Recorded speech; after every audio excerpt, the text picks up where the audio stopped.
What we gonna do right now is go back, way back. Give me your friend. Hey, hey, more. Come on, shake, come on. Give me your friend. Hey, Because like do the round, fat girls like do the round. Woo. Fat girls, let me see you grind. Woo. Fat girls just doing their own thing right there with the fat thing. And the fat girls just shake them thighs. Fat girls don't make it count right. Excuse me. Baby. What's up? I thought you was gonna start hanging out with the big girls again. What is all this trash? First like fat girl, hit the ground, hit it up, and you hear that sound. Fat girl just looking so sweet. Fat girl don't make it eat. Fat girl just shake it, don't wait. Big girl, let me see you do a thing. Let go, let me see you touch the ground. Shake it out, shake it out, back down. Drop me in the house. Work it, work it, work it, work it, work it, big girl, big girl, big girl, big girl, big girl, big girl, big girl, big girl, big girl, big girl, like you around. Fat girl keep going so quick. Fat girl just move the damn hip. Fat girl keep down, don't stop. Fat girl wanna see the ball. Shake it down, fat girl, shake it fast. Fat girl nigga wanna see that. Fat girl bounce like a pro. Fat girl go what you know. Fat girl shake till you rip through what? And the one that's hard part two. Look to now, y'all know the game. Fat girl don't have no shit. Shake that back, bounce to the beat. Fat girl shake it, jiggle like me. St. Louis, back to the top. Like I like to do the ride. Work it, work it, work it, big girl, big girl, big girl, big girl, big girl, big girl, big girl, big girl, big girl, big girl, like do the ride. Hey, hey, more hey. Let me hear you say hey, hey, more hey. Big girls like to do the ride. Shake, work, shake, work, shake, work, shake, work, shake, shake, work, shake, shake, work, shake, work, shake, work, shake. To the ground, to the ground, to the ground, to the ground. Now listen to this. Now I want to show y'all a real show with the big girls. Oh, fat girl, part 3. Can't hang with 100% beat. Fat girl know that happen, don't quit. Fat girl run like you own it. Put your hands on your hips and grip it. Nothing new, I'm loose like it off the that. Fat girl bring through the top of the climb. If not, I'ma pull the business down. Fat girl bounce hot, stop tripping. If you do, get chicken and hot bitch. With a lot right, come to the night speed. I really shit get the damn the way I cheat. Bounce fat girl, show the boys a shot. Let me see if the fat or not. Don't put fat girl, y'all like the damn nigga. Let me see y'all do the rap.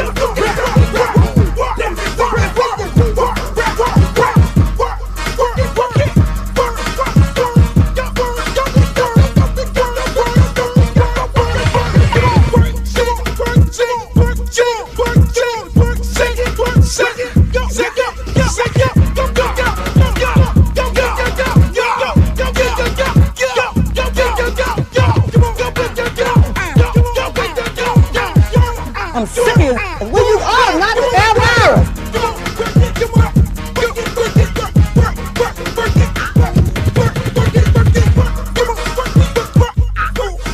Oh, not the Britney Spears. Hey, how you doing? Big girl, big girl, big girl, big girl, big girl, big girl, big girl, big girl, big girl, big girl. Oh, but ain't the little leprechaun. Girl, your wings are so up. You look a mess.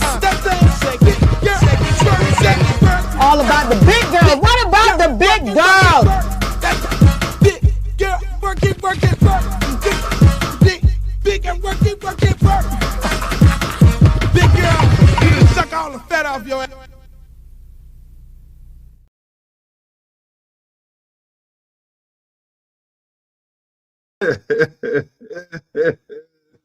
Boy, I like that big girl song. I love that big girl song. I love that big girl song because I love all my big girls. I gotta love them. I got to love them. Yo, welcome to another edition of Uncle Luke Show podcast. It's brought to you by LukeRecords.com. Make sure you go to LukeRecords.com, get all your paraphernalia, get all your good Uncle Luke gear. It's over there on LukeRecord.com, not with an S, but LukeRecord.com. And you can also go to my website, www.luthercampbellforcongress.com. I need you to subscribe. I need you to go over there and make a donation because, as you know, I am running for Congress and we need a lot of money. I ain't going front. We need a lot of money. We need lots of money. We need lots of money. These people who I'm running against are career politicians and they got a lot of money. and they're trying to beat us in the money game. We got to pay for flyers. We got to pay for posters. We got to pay for advertisement. We got to pay for radio. We got to pay for TV. We got to pay for staff. We got to pay for a lot of stuff. And let me just say this, right? While y'all like, share, and subscribe, let me just say this. The beautiful part about running for Congress and running for office, you find out who your real friends are. You find out who your real friends are, to be honest with you.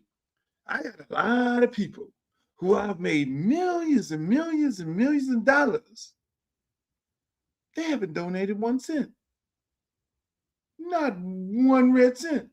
People I made millions and millions of dollars. Like, you would think that they would be like, yo, where do I send my money at? And zap it. But it's amazing. You live and you learn. My dad always told me that. You live and you learn, no matter how many people you help and how many people lives you touch. It's, you call them your friends, but, when it's time for you to go into an endeavor, then you'll find out really who are your friends and who's not your friends. So, and he always told me, if you find 2 friends in this lifetime, that's a beautiful thing. So it's amazing. That is probably the most amazing part of it all, because the help is coming from people who you just met. The help is coming from people who you really don't know like that. The help is coming from people who you did not pick up in a car every day and take the practice and pay their registration and drive them up and down the highway to go and become big time NFL superstars.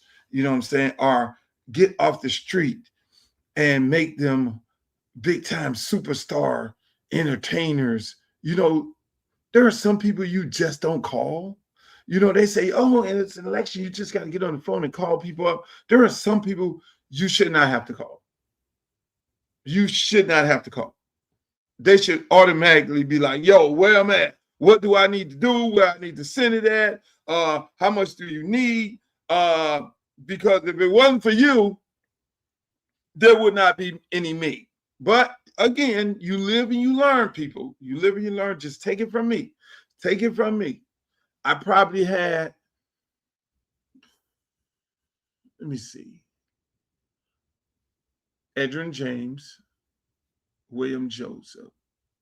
Out of the young people that I've mentored, Warren Sapp, Rick Ross, DJ Khaled, Stan the Man, Mike Gardner. I may be missing 1 or 2 people, but that's it. That's it. All those football players, all those entertainers, Scarface. And I'm going on there today. A lot of them guys, the first thing they say is, Luke, anything I can do, I love what you're doing with the kids, and I love what you're doing with the community, man. Anything I can do, man, just make sure you hit me up and let me know, man, because I want to always be there for you. Nah, it's okay. The building is being built. So it's amazing. That is the most amazing part of this endeavor. Then there are some fake friends who were around for photo ops, and there are some fake friends who actually tried to get me out of the race. It seemed like my opponent, who has all the money, the white lady, I ain't calling her name no more. I think she had like a bounty on me, like, whoever is the first person to get Luther out of the race, I'm going to give you a lot of money. And so it was this mad rush of people coming from everywhere, Palm Beach, Broward, over here, Miami, and everywhere. Like, yo, you need to consolidate or get out of the race and go run for governor, run for something else and all this here. And that was the other amazing part of this. And so then the other amazing part of it is you got people that supported the campaign, like Dudes is like, you know, I had people embedded in my campaign actually trying to use me and my campaign as to try to position themselves in the Democratic Party, because the Democratic Party is so interested, the Congressional Black Caucus is so interested in this race. And I'm pretty sure the Democratic Party is interested in the white version of it because they hate for me to win. A lot of people do not want me to win, but we're doing fucking great. We are doing excellent. I am so happy, man. The day we went over to a senior home, and man, it was a beautiful thing, man. Let me see if I got a tape of that, man. It was a beautiful thing. I met two ladies, right here in this picture right here. These two ladies are the lady on the right, the left, and the red. She's 110 years old. 110 years old. The lady the lady with all the red on. And the lady who's next to her with the hat on, white hat on, she's 93. When I tell you black don't crack, and they have all of their tentacles and everything is still there. I mean, I'm like sitting there, I had to sit with them. And I told everybody, look, no disrespect. I need to go over here and get some of this information. To be here 110 years, the lady in red, and 93 years. And I mean, they doing good, feeling good, looking good. They start questioning me about the Miami Heat. Like, you need to go back and straighten out the Miami Heat. I'm like, no. I'm like, no, I got to straighten out Congressional District 20. I'm running for Congress. Maybe we can, when I become a congressman, maybe we can go up in there and do some things. But man, this is a beautiful group of ladies, man. It was like 45, 50 ladies. It was sellout crowd in there. And we enjoyed ourselves, man, today. Shouts out to Lauderhill Senior Home. But hey, look, let me show you this video I did. My bad editing. Look at that. Here's another beautiful lady here. Look at that.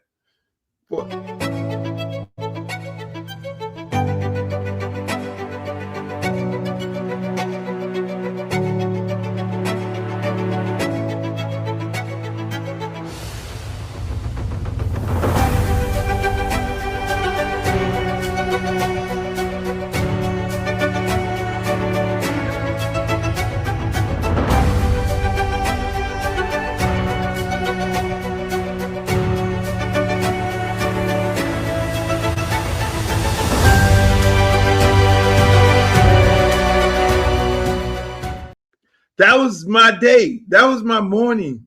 That was my morning. This morning, people, I'm telling you, I had such a great time. I had such a great, shouts out to Jackie over there at the Lauderhill, Lauderdale Lakes, Lauderdale Lakes Senior Home. Let me tell you, here's the crazy part about that. Let me tell you a little story about that, because it's always a backstory when it comes to me. I've been living in Broward for 15 years.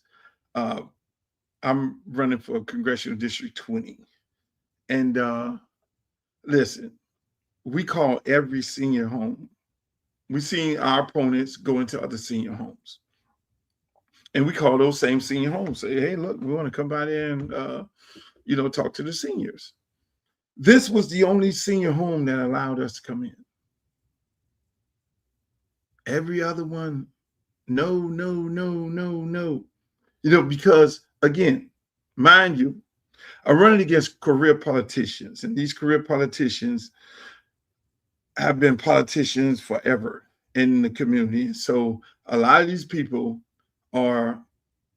that run these facilities are friends of theirs, or a lot of these people who run those facilities have already gotten paid by some of these career politicians to not allow other candidates to get in there. That is the dirty part of this business. Some things that you all are pretty much not aware of. It's like a big concerted effort to not allow another candidate to come in there, which is very, very sad, which those people need to be removed from their posts, because if you let one candidate in, you should let all the other ones in. If you're not letting anybody in at all, you don't let nobody in at all. But when you see my opponents at these facilities and we get on the phone and we get a hard no, it is what it is. They're depriving their constituents of the opportunity to hearing two sides of the story. But again, that's the nasty work of politics. And just like, when we asked to go into the YMCA down on Sistrunk, where they have a whole bunch of events a whole bunch of political events, then it became an issue once we posted. It wasn't an issue until I posted. So what I did this time, I did not post that we was going to this senior citizen facility, because I know some of these career politicians would have called over there. How you gonna let Luke in there? How you gonna do that? Oh, you can't let Luke in there, and all those things like that. So what we did is we made sure we kept it on the low, that we were going in there, and we had a good time. We had a great time. I'm pretty sure those people who run the facility right now is getting all kinds of phone calls. Why you let Luke in there? Why you let? Because technically, I'm an outsider. I am an outsider. Make no bones about it. I am an outsider because I am not a career politician, and those are the hurdles that you have to get over, because these career politicians, they've been paid off so many people for so many years. But when you go and sit down and have a conversation with those ladies like I did today, man, I heard some stories from these seniors, man. They're living really, really tough.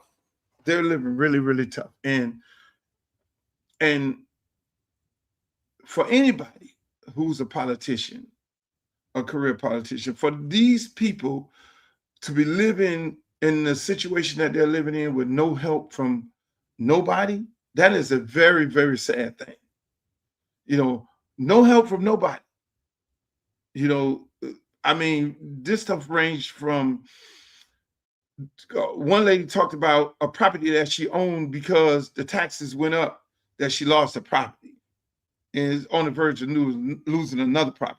Another young lady in there talked about how her floor is, and the landlord is allowing the floor because it's a condo that she owns, and the floor from the top, well, I guess the roof, is coming in, and the landlord's not doing anything.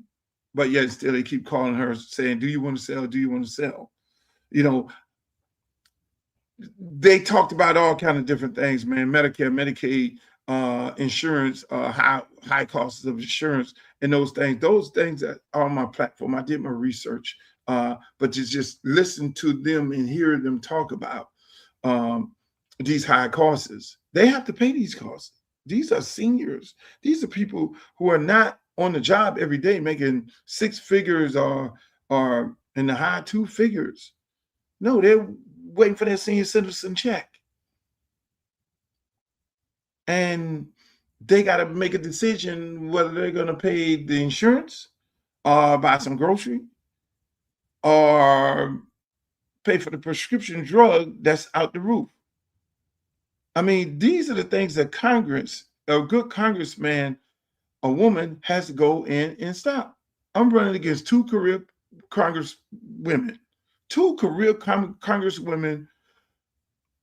who did nothing to help these people, who did nothing. There's no reason in the world we should be talking about these seniors right now suffering, losing their jobs, losing their livelihood with these high costs. There's nobody to protect them.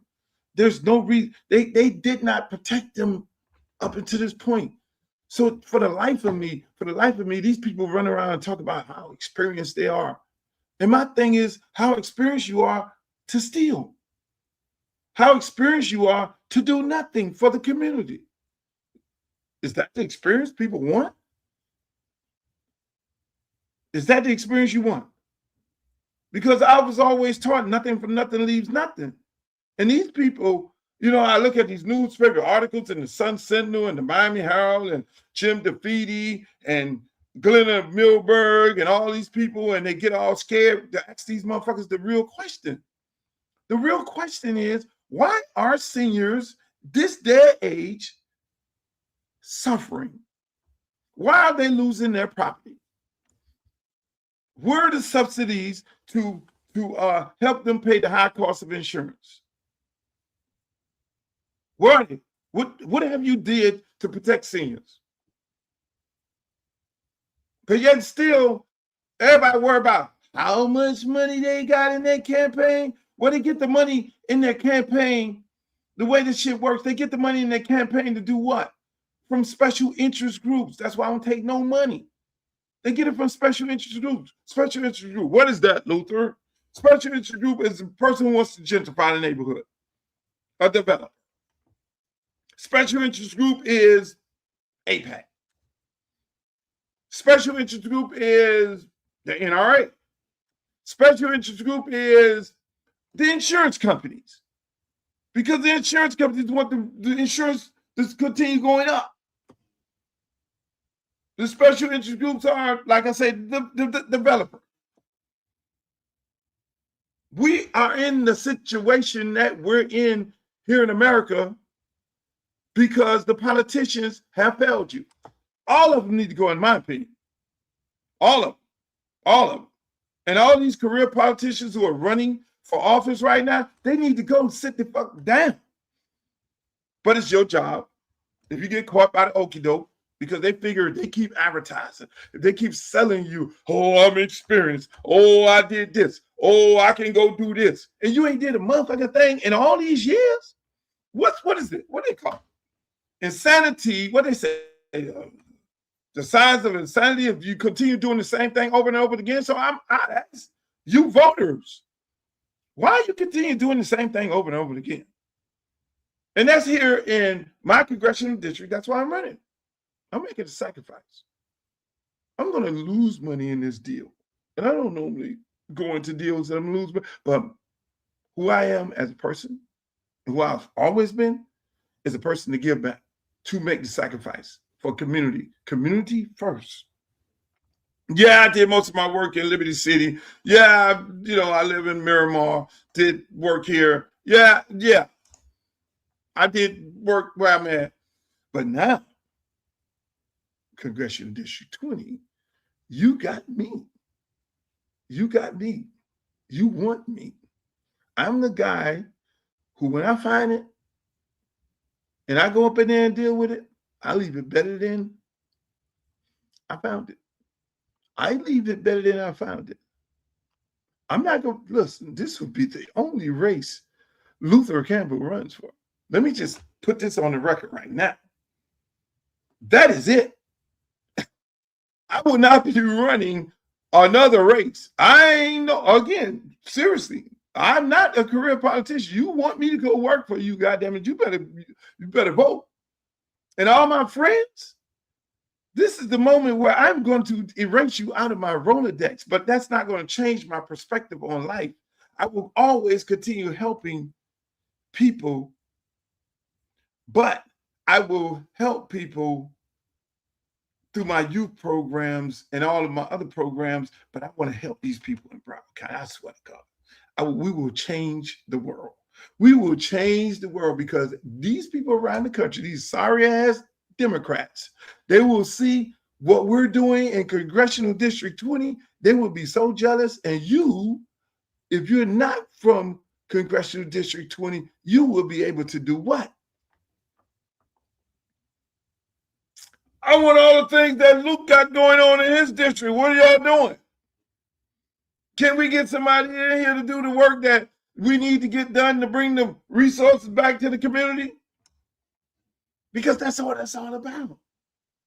That is what it's all about. It's about just going to do the work.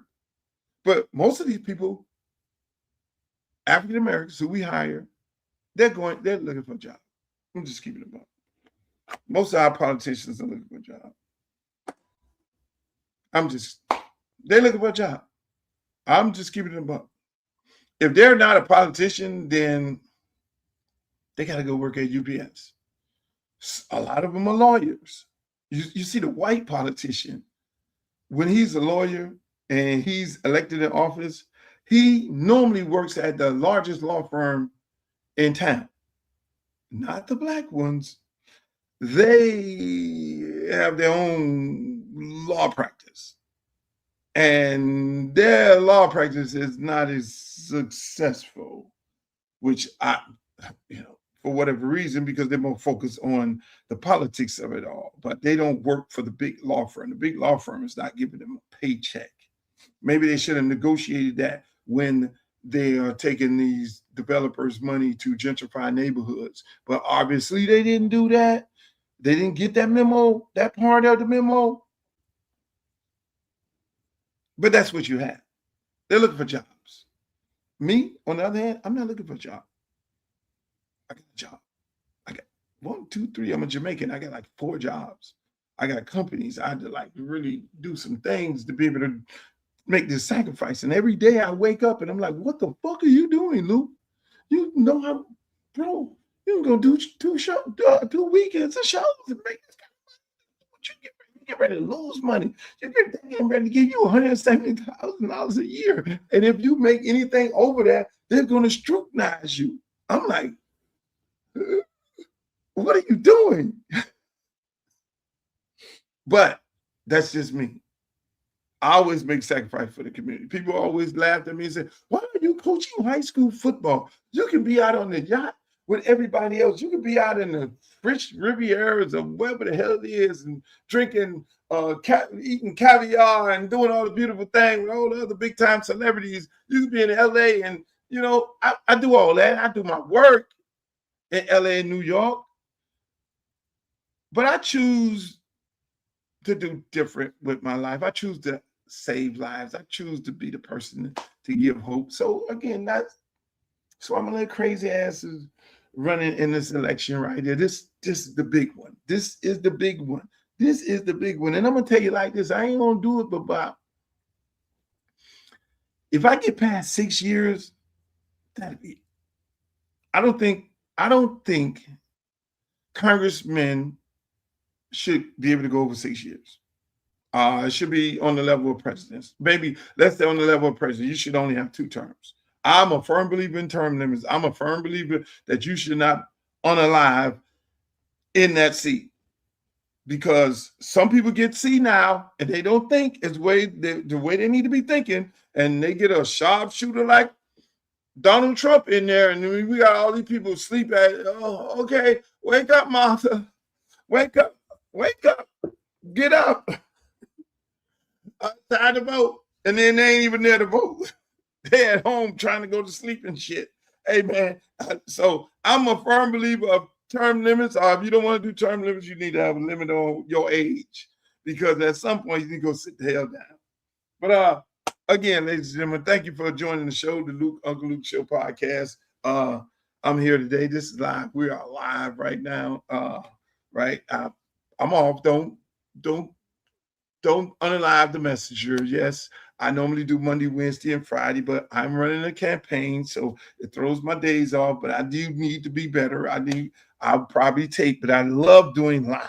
I love being on here live, and so that is part of my major problem. That I want to be live so I can see the comments of people when they're making the comments on here, so I can be like, oh, okay.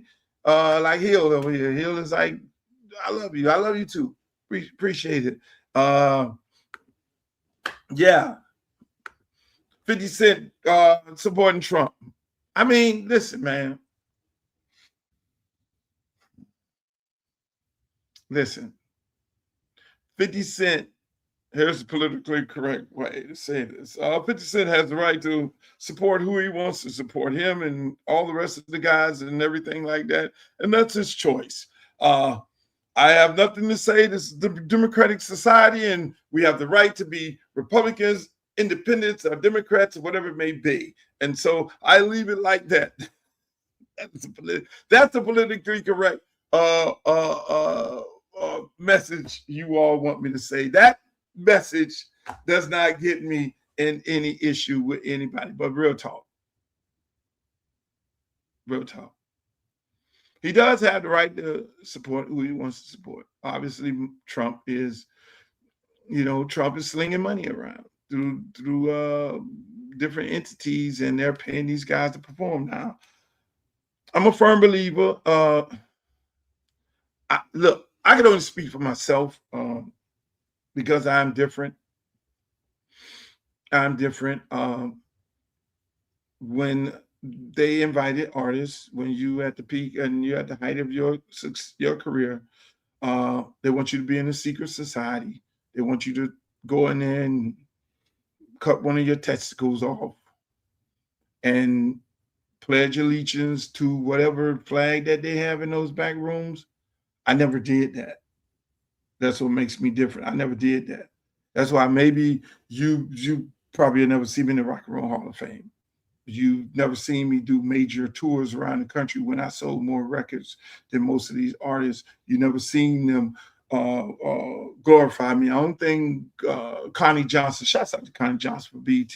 When she became the president of BET, she honored me and gave me a Lifetime Achievement Award because she felt like I deserved it. Stephen Hill, no disrespect to him, when he ran the network, under no circumstances was he ever going to do that because I wasn't a part of the secret society. Same thing with BET, MTV, and all the other networks and Vibe magazine and all those different places where they do the honoring and where they put you in your rightful place. You know, I've never been put in my rightful place because I'm just not gonna go in those rooms. I'm not gonna play them little games that they play. I'm not gonna sell my soul. I'm not gonna sell who I am as an individual and who I am as a man. I will not go in them rooms.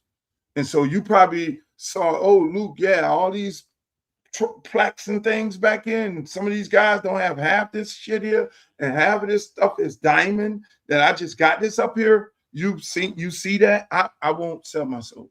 I'm sorry. I won't sell my soul. So when it's time to call up people, nah, they ain't calling me. I ain't Al Sharpton. That ain't happening. You're not calling me to sell my people out. You're not calling me to have me go up in these rooms and say, oh, yeah, they'll give you a lot of money now. They'll give you $5 million a month to stay in the place, to tell other people to stay in their place. Oh, yeah, they'll give you a lot of money. So I've turned down millions and millions and millions and millions of dollars. I prefer getting mine slow and living my life slow and living my life with dignity and respect. And that's who I am. I prefer not being on the yachts, playing them little games, that they play in those back rooms. I prefer giving my time to the community. And that's why I was able to build so much, whether through my youth program, parks in the district, and fight for free speech and fight for senior citizen buildings and things like that, and new stadiums. I built 2 stadiums. I mean, fight to get Adidas to do a major contract in Dade County school system, which I need to do a major contract, similar contract in Broward County school system and Palm Beach County school systems, because I mean, that's who I am. I choose to do that other than be in the back room with some of these people that's going, oh yeah, you do this little freaky thing, then we'll put you on tour. We'll put you on the halftime. We'll put you on the Grammys. We'll give you a Grammy. We'll put you in the Rock and Roll Hall of Fame. We'll give you a star on Hollywood Walk of Fame. You get the star. You get the Grammy. You get the award. Then that automatically puts you on tour. Then we put you on a halftime show, and then we'll send you on tour. And you can go do all these buildings and do these major arenas and make all this money right here. And all of a sudden, all you got to do is give us our little piece and give us their little piece and play these little funny boy games in the back room. No. We'll give you these production deals and all these things. You talking about me too? When it comes to women? They never, no, not Luke. That's why you don't see me in them scandals. That's why you don't see me in them scandals. That's why you don't see me in the party. No, Luke wasn't at the party. I never even went to Hugh Hefner mansion. So it'd be weird that y'all had that going on at the Hugh Hefner mansion and they had that going on at this place here. But when you are in those rooms and you try to do what they do, and when you get beside yourself, then they put you in check. Capiche? Y'all here? Y'all here? You know what I'm saying?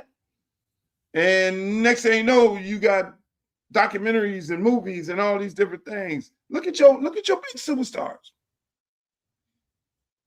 Michael Jackson just didn't OD. You really think Michael Jackson? You think Prince OD? Really? You think that really happened? These are two individuals. They are no different than H. Rap Brown. They're no different than Malcolm X. They're no different than Huey Newton. They're no different than Martin Luther King. What's the look? Kanye West, he's going to do one concert. He got beside himself. What's the difference between them? What brings all of them together? When they fight against the establishment, they unalive them.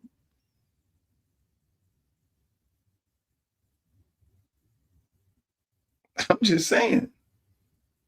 Prince did what? You want to know why he called himself the artist? Prince called himself the artist because Prince got wise and understood that he was being taken advantage of. He was getting ripped off. So on the contract, it says the artist, and then you put your name, Prince, Nelson George, or whatever you want to call, whatever your name is. But you are referred to in a contract as the artist. And so that's why Prince say, everybody's referred to as artist, so I'm gonna call myself the artist.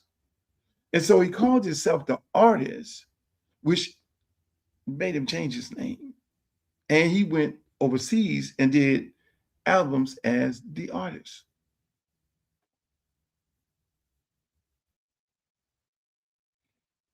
The artist. So he got wise and understood that they were taking advantage of him. Look at Michael Jackson. I did the last show, clip, where they said, Michael Jackson, if you tell us about the industry, and Michael Jackson said, they have snakes.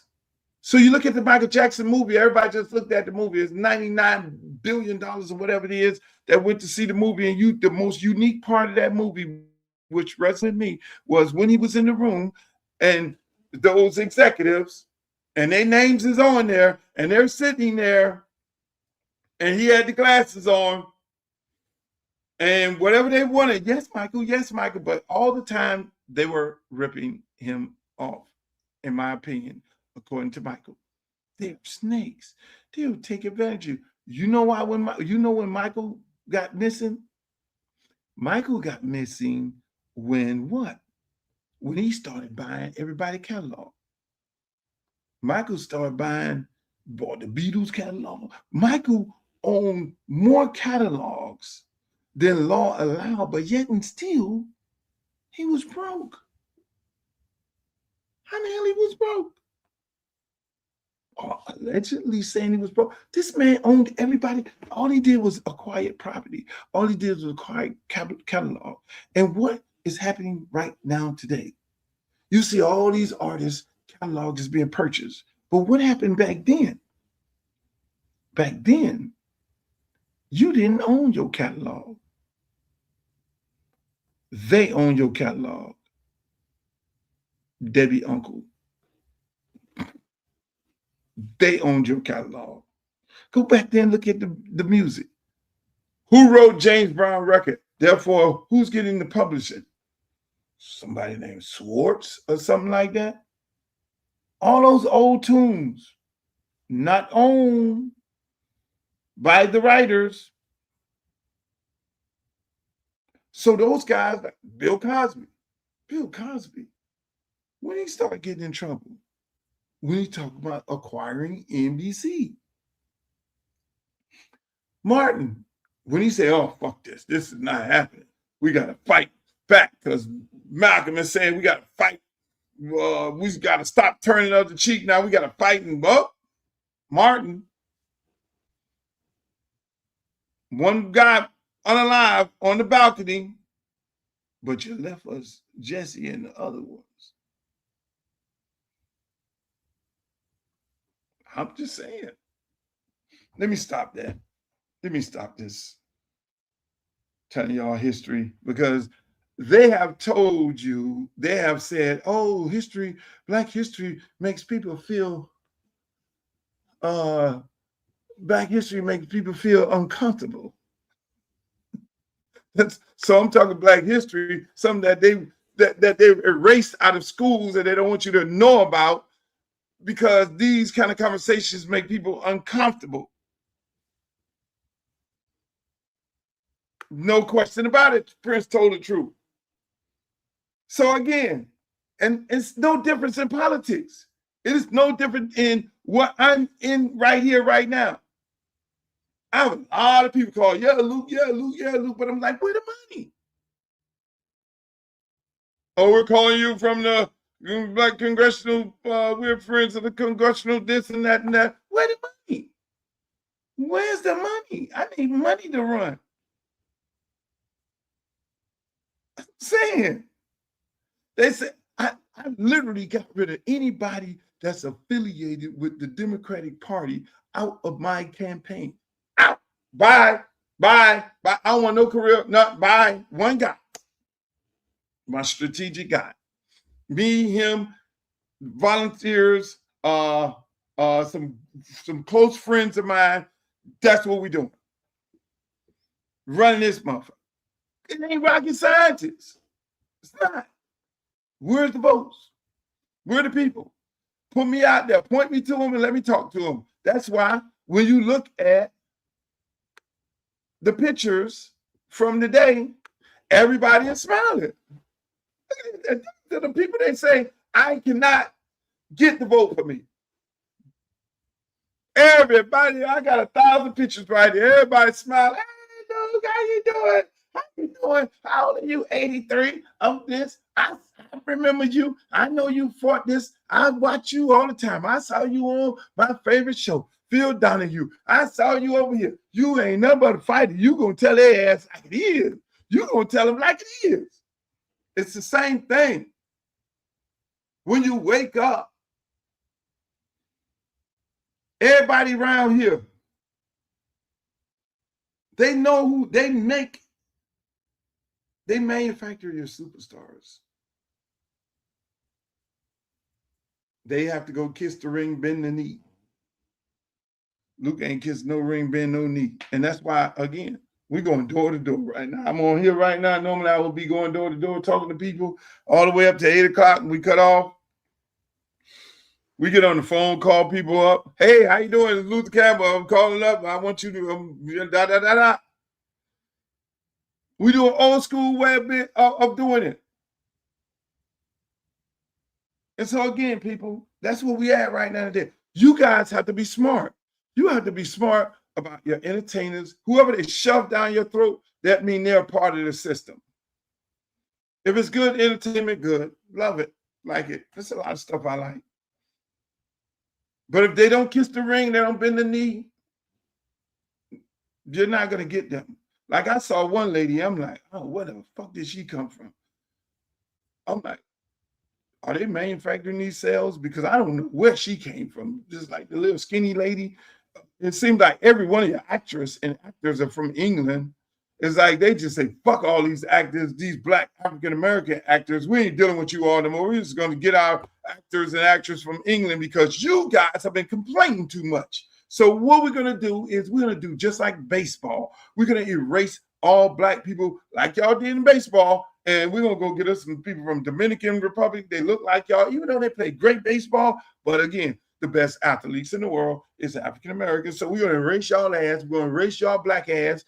Because y'all doing too much complaining, talking about Hollywood ain't doing this, Hollywood ain't doing that. And so what we're going to do is we're going to tell your story for you for people who don't give a rat's ass about your culture, which is the English actors.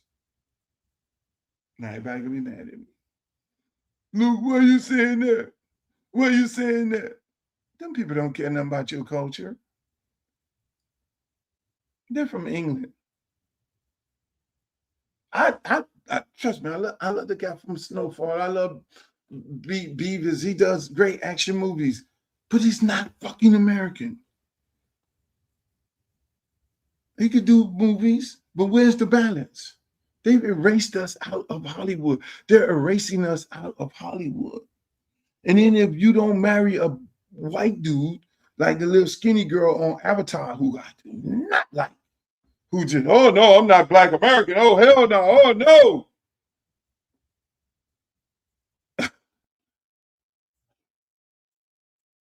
Luke, are you running as a Republican? No, no, no, no. I'm a Democrat. I gotta fix the Democratic Party. I am the lady off of not the Game of Thrones. I'm not what is Hunger Game. I'm the girl off Hunger Game. I'm going to fight the opposition. I'm going to fight virgins. I'm the Hunger Game girl in this race here. They call me purple already. Luke, he's purple. He's purple. Because he'll work with them people over there on the other side of the aisle. Yes, I will. Whatever it takes to bring the money back to my district, because you damn Democrats ain't doing duty squat. The Democrats ain't doing duty squat for the people, for African-American people. We are in the same situation. We're talking about the same thing about the last 30 years. SNAP benefits, this benefit. We almost seem like we trying to housing and all this. Man, where's the money? I made more millionaires than the goddamn government did. That's why I look at this race. I'm looking at her, him, what? Millionaires that y'all make. I'm running against the lady who got all the money in her campaign. She ain't never have a job. She ain't never held a job in her life. She left the University of Florida and went directly into politics, never had a job. How the fuck can you talk about a job? How can this lady even have a conversation about small businesses? But yet still, they got all the experience in the world. What experience?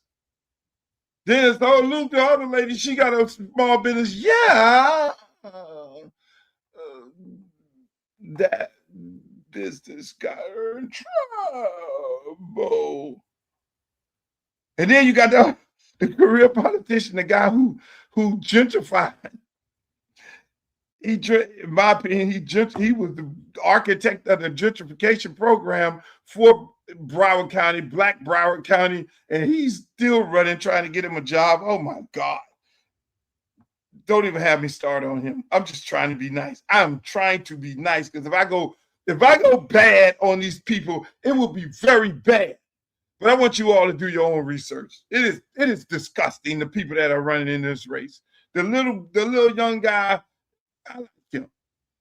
When I win, I'm gonna offer him a job. I like the young guy. I like the young guy. But this is not the time. This ain't no time to be playing no young guy games. This shit is rough. You got to go up there. We fighting the Supreme Court. Supreme Court is gerrymandering and taking everything away from Black people. Meanwhile, your Black congressional members are sitting on their ass and just taking it like men and women, because they are so full of money, special interest money, that they got to zip their lips. They can't say shit. They can't even say, hey, white lady, why are you running over there trying to gerrymander and take a Black seat? They can't even say that. They can't say that, because the white lady, the people who give money to her will take their money away from them. So they got to shut the fuck up. That's the politics. That's the game that we playing. It's the game that we playing. Life, this is bad. That's what I'm saying. In this moment right now, you got to smack up in there and fight these people.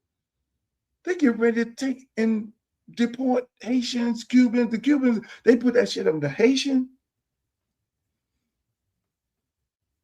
The Venezuelans over there in Durrell sitting there like, oh yeah, oh Donald Trump. And they got Carlos Jimenez and this other Republican Trump lady representing them over there. And they just deported 100 Venezuelans.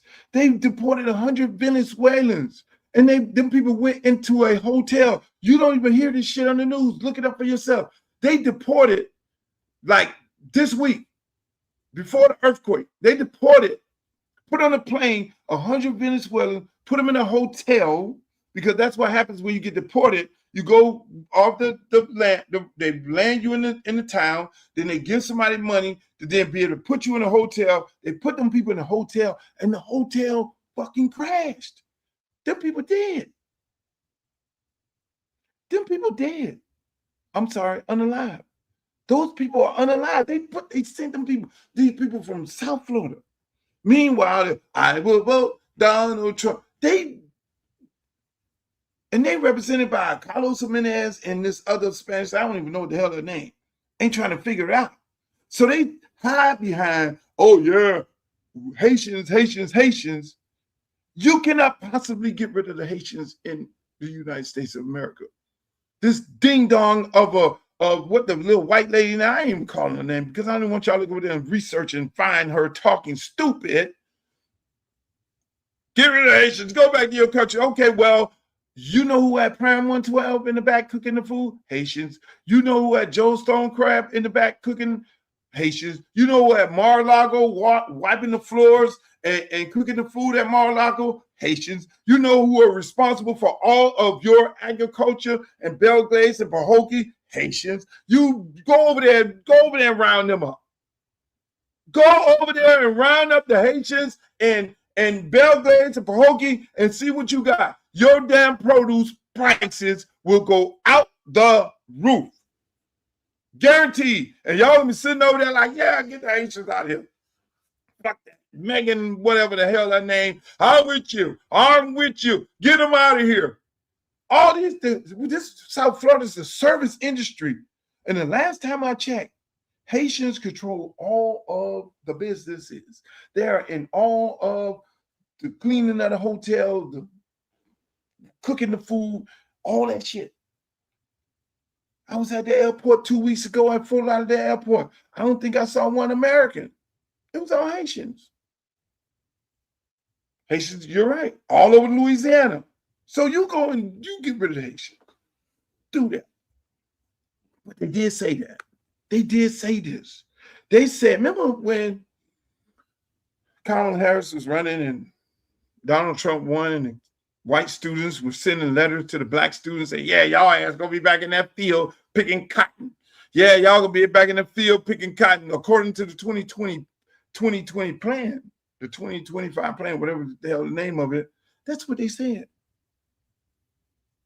That's what they're doing. So you got Elon Musk and AI, right? You got DEI.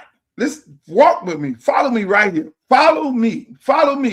So DEI is designed to put an asterisk on your education. So you can finish, your child or you can finish at the top of your class. And now it's time for you to go get the big job, 6 figures, at the law firm or wherever it may be, or at the big plant.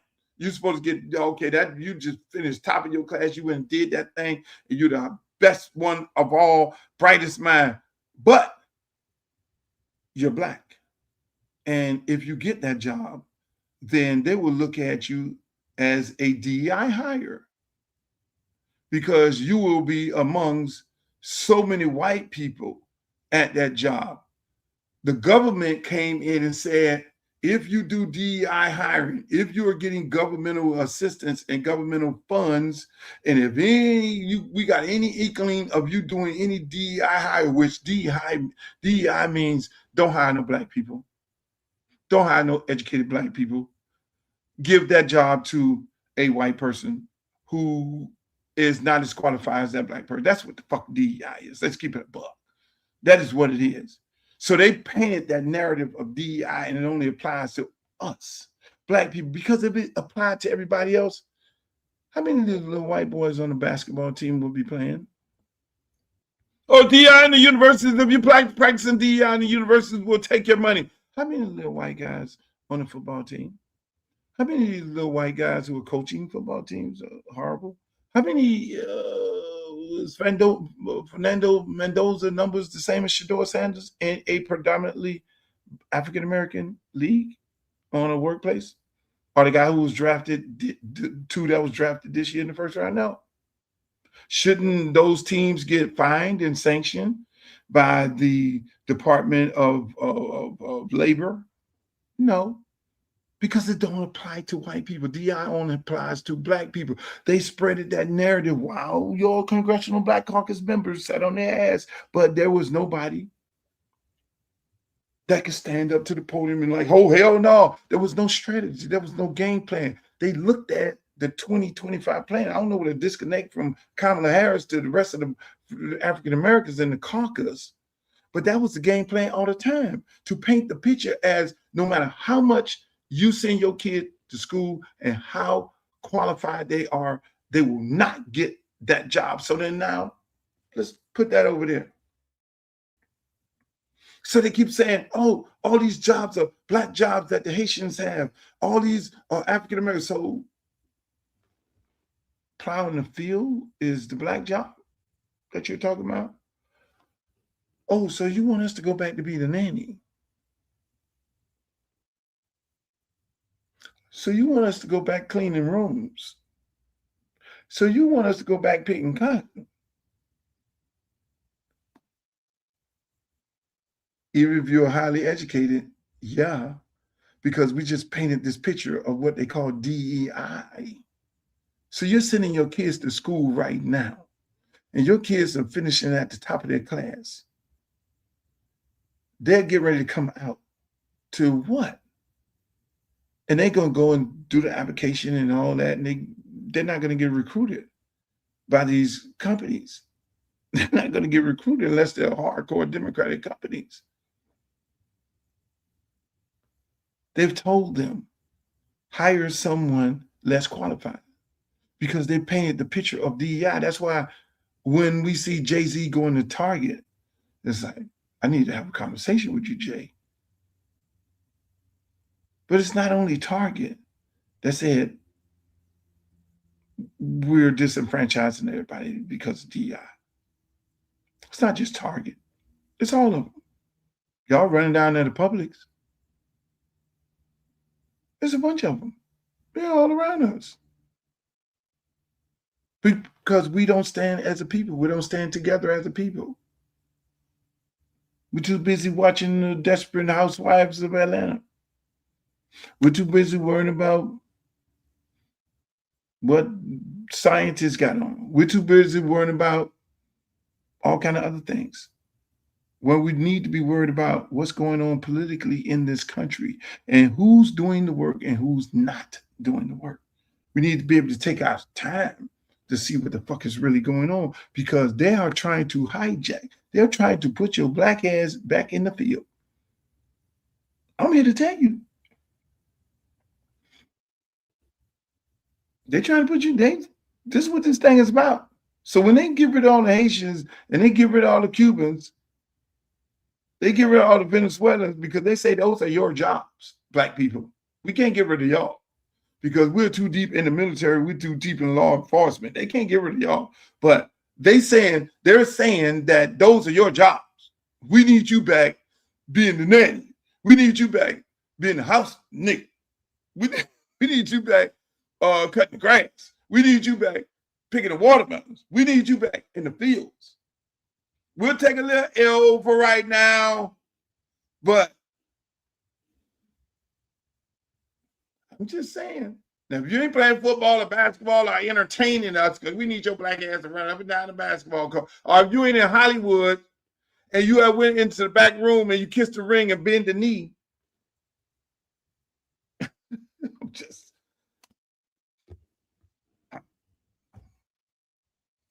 Don't unalive the messenger. I'm just saying. That's why I'm fighting a hardcore fight. Y'all need to take your ass over there right now today. I'm not taking any money. They call me up all the time. Luke, we want to, hey, can we have a conversation with you? We love your campaign. We love the numbers that are coming in. And we love the fact that you are really up there in numbers. And we would like to have a conversation with you about what? I'm like, about what?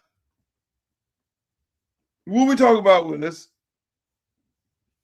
Them people called me up from these people, these outsiders who come in. They had people distracting people of my campaign, like no work done. They just was trying to distract and detour. They wanted to have arguments all day and talk all day, but doing nothing. I'm like, oh hell no! Get the fuck out of my campaign. I kick so many people out. I don't even pick up the phone. Oh yeah, I want to help you out, man. I got some information, man. This is what you need to be doing. This one, no. All I need to do is knock on some doors, make some phone calls, call some people. You got some money? And they sitting there waiting. One dude said, yo, you know what? You know, there's a reporting period right now. And if you show a lot of money in your campaign report, then you'll get more donations. Everything about donations was horrible. I had two fucking supposed to be guru fundraisers, and they raised this amount of money. Get the fuck out of here. Who y'all working for? Caucus. This is funny. But I'm telling you that we out there killing it. I can't say that. Unaliving it. I'm telling you, you see the smiles on the people's face. Hey, Lou, we've been waiting for you. We're not going to do. We get on the phone, call the people up. Yeah, look here, man. We already know what you all about. You ain't playing. Speaking of you ain't playing, look what just happened today in the Supreme Court. Consequential moment for our constitutional structure, a landmark ruling from the Supreme Court striking down one of the most controversial moves the president has made in this second term. It was a move that no other president had tried to do before, essentially rolling back a right guaranteed under the 14th Amendment to the Constitution, a right to have citizenship guaranteed automatically, no matter the status of your parents, no matter if they are undocumented, no matter if they are here temporarily, if you are born on U.S. soil, the 14th Amendment says that you get citizenship automatically, full stop. Now, the court, of course, has been looking at this for quite some time. In fact, they took this up last term, but they didn't wade into the merits. This time, they went all the way, and they had to get into the actual heart of the issue. The heart of the issue. The heart of the issue. Yes, you did see a side against the law. I want to see if they apply the law. I want to see if they fine her. I want to see if they throw out the race, because that is, yes, her saying re-elect. She's not the incumbent. She is not the incumbent. The incumbent reside, which is Sheila. She is an incumbent in her district, which she opted not to run. Those are the little games that these people play. She wanted to be the incumbent, but she's not. We're gonna whoop her together. We're gonna whoop her ass and send her ass back to wherever, because she never had a job before, never ran a business or anything like that. Take all that money she won from got from inside, in my opinion, inside of trading. Get that money and do what you need to do with the rest of your life. Run for a dog catcher or something. But back to Miss Kristen Walker. We don't own that footage. That's property of NBC. But I had to play that because that was a part, all that was a part of the same movement. We're going to take away voting rights. We did that last month. Take away African American voting rights. Went in, and today they also, today the Supreme Court did rule again, which is great, that your ballot, if your ballot is marked, stamped before the election, no matter when it get to the election department, they can still count it, which is a great thing. Trump was fighting against that. Now, going back to birthright. Birthright, that was very important, because now the Supreme Court allowed them to get rid of people on temporary status. You know, it's a big argument. They get rid of people on temporary status. And again, it goes back to these career politicians, in my opinion, these career freaking politicians. Why didn't you ever help these people create a pathway to getting a green card or to getting citizenship, because they don't care. They only care right now. That's why it makes me want to throw up when I see the lady who was running in the race with me. She's up in Washington, standing up there with two other people in the press conference with one little microphone talking about, this is wrong, this is wrong. People are not stupid. You gotta be ahead of the game. You gotta know what's coming. You knew what's coming way before, when the man put the 2020 plan out. He was, okay, we're going to get rid of people on a temporary status. So then now it should be a mad rush to get people green cards. Hey, look, let me educate the public. Hey, them same damn mailers that you're sending to elect me. Do the work. People don't do the work. So now here we are sitting there with a whole bunch of people getting ready to get evicted from the United States of America. It's going to cripple our produce industry. It's going to cripple the hotel industry. We're going to be the ones suffering. Us here. It was all a plan. It was all a plan. And so it was coming right after, okay, you gave us the right to get rid of all these people from the United States of America, which is horrible, because the law is very clear.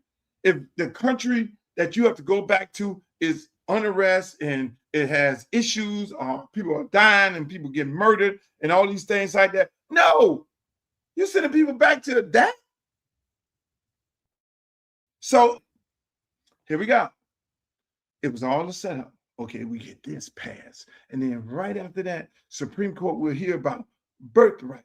So they was literally getting ready, if your ass was born here in the United States, they were literally trying to get you removed because your parents are from another country. And I'm sitting up there, so what's going to happen with old Donald? His parents ain't from here. His parents ain't from here. What's getting ready to happen with Elon? We know his parents ain't from here. What's getting ready to happen to Melania? Her parents ain't from here. What's going to happen to the whole goddamn cabinet? But they were pushing that issue because it is not a Donald Trump thing. Donald Trump was going to be exempt. And anybody that falls up under that, you see, these things only apply to us. It's about erasing us. The robots are coming. So they need to try and replace us. How do we get them out? Oh, okay, all right. If they're from Jamaica and they were born by a Jamaican, if they were born here, okay, we got to get their ass about it. Thank God the Supreme Court got some gruesome testicles and say, no, no, no, because you're getting ready to cause a real civil war in this country. It would have been real interesting and got real saucy. You know, this what this man who Trump brains, that guy, I mean, he's real creative, but they're pushing the envelope, but they're telling you the climate that we're living in, they're not going to stop. They're not going to stop under no circumstance. It is just the beginning. It is just the beginning. So that's why you see me, oh, why are you running for Congress? You running it. This is a fucked up climate. You need me on Capitol Hill. Because these people that we got there are not smart. They're smart and stealing money, but they're literally not smart. The person that is smart is Sophie.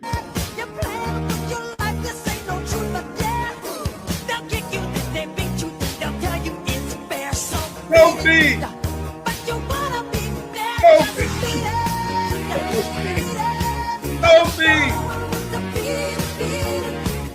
Sophie! Sophie! Sophie! Hey, man, they had Sophie on the TikTok, man. Sophie was on there with.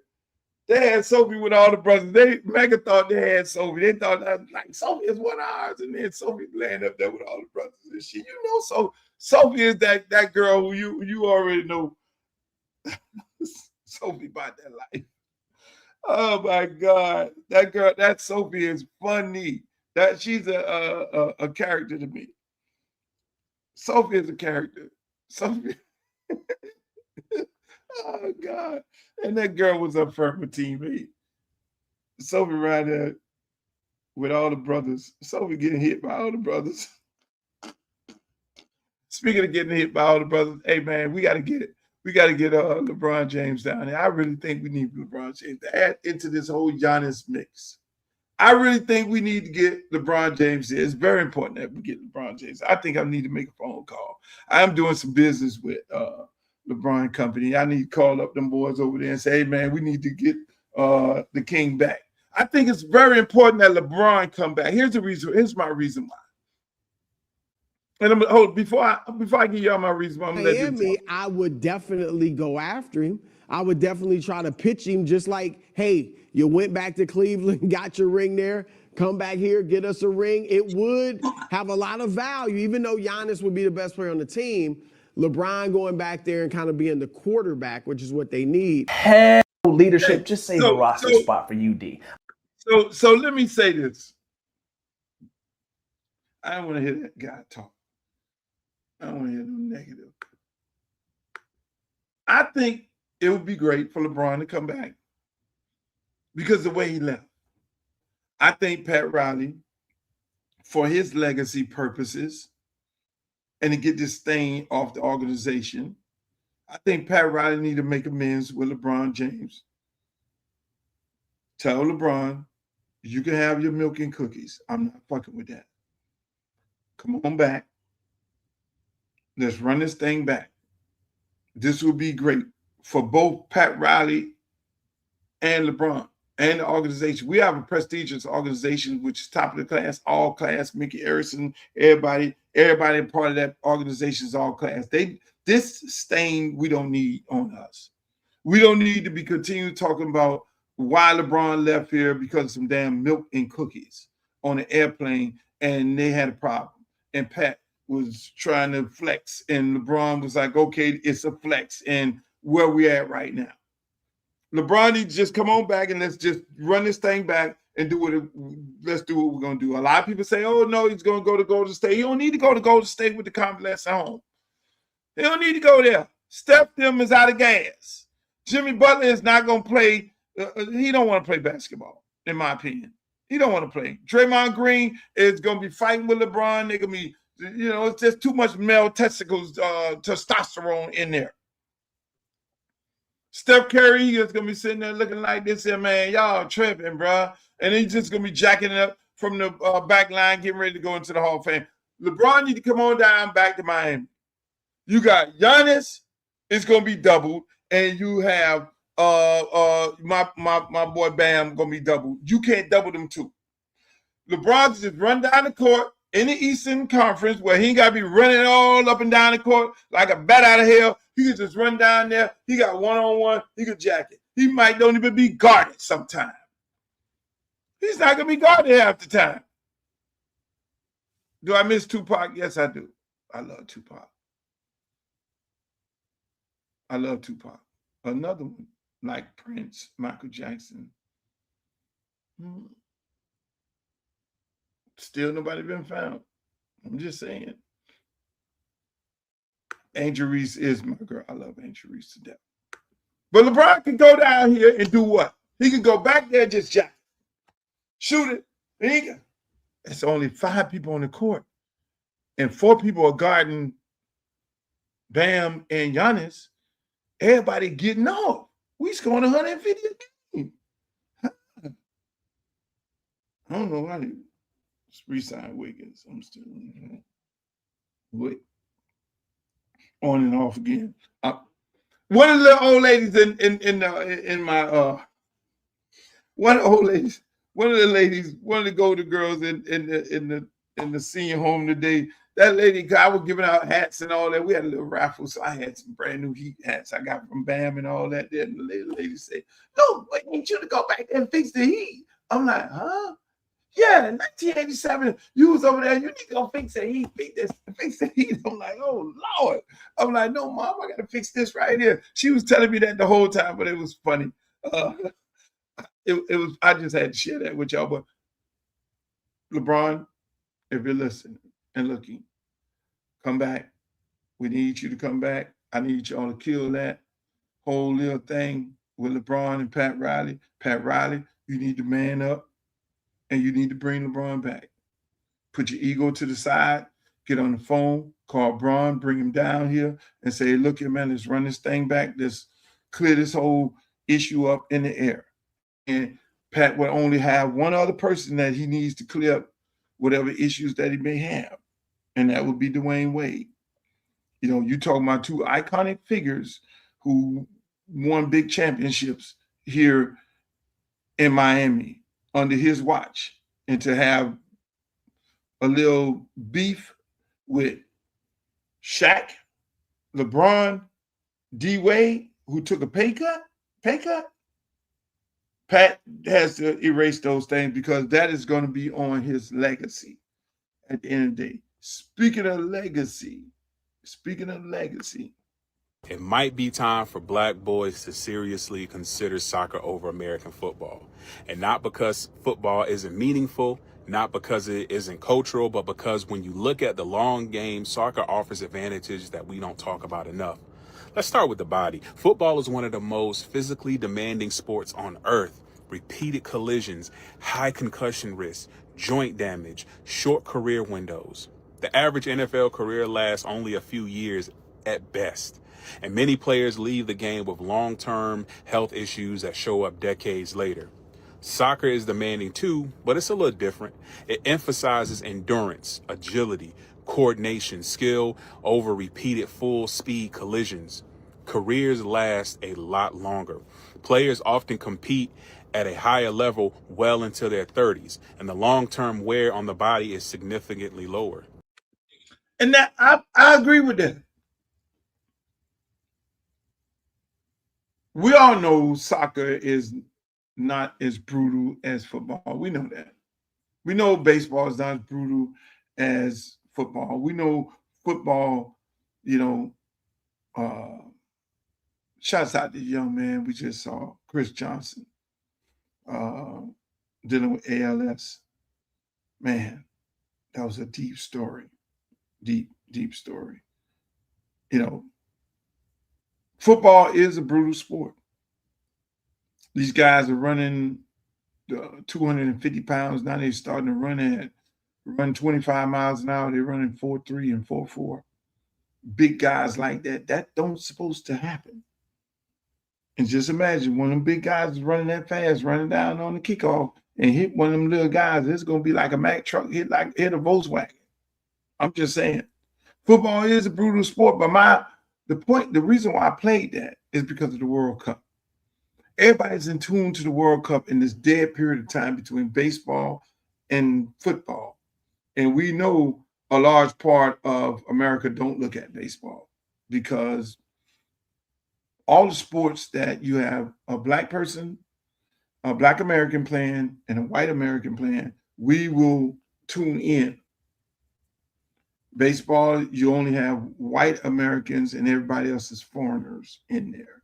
So you do have people who look black, but they don't necessarily black. And the big stars are the Mookie Bettses and that's it. And maybe one or two other guys, and then everybody else, black community can't relate to. I'm sorry. The Dominicans play very high level baseball. Hell yeah. Yes, they're top of the league. Yes, but it's not the same. They're not Black Americans heroes. They are heroes to the Dominican Republic community. If half of those foreign guys were playing for the Marlins were black, and the white guys, that Marlins stadium would be filled up. That is what baseball did to itself by eliminating and erasing African Americans out of it. So then now when you go to football and soccer, people are seeing this soccer game, women are getting into it. You already had soccer moms. It's just only a matter of time. And you look at America and why America is playing so good. For many, many years, America didn't have black people on this team. America had all white guys and they would get their ass whooped.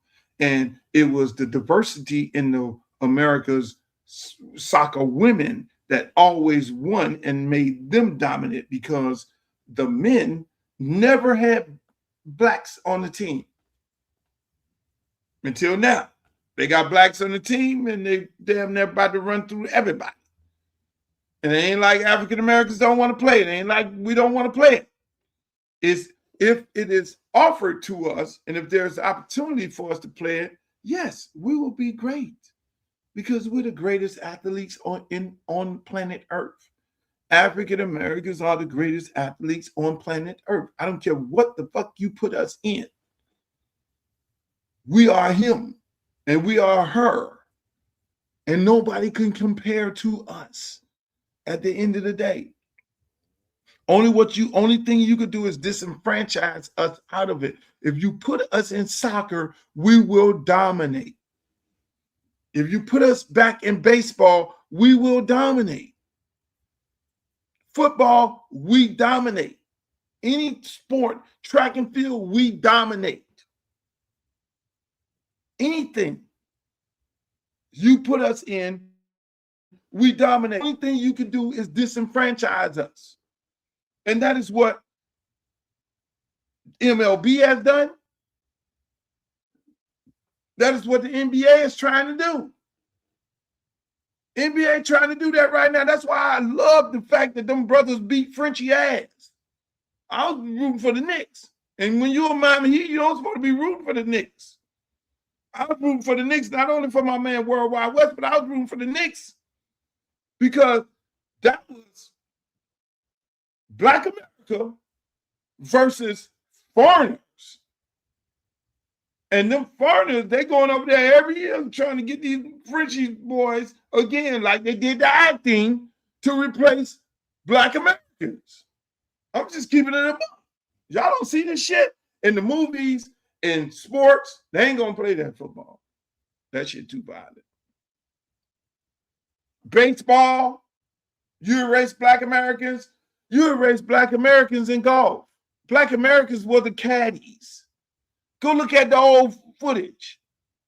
They kicked us out of being the caddies in golf. I'm just saying. You erase us out of baseball. You erase us out of basketball. Trying to erase us out of basketball. That's why I was loving it.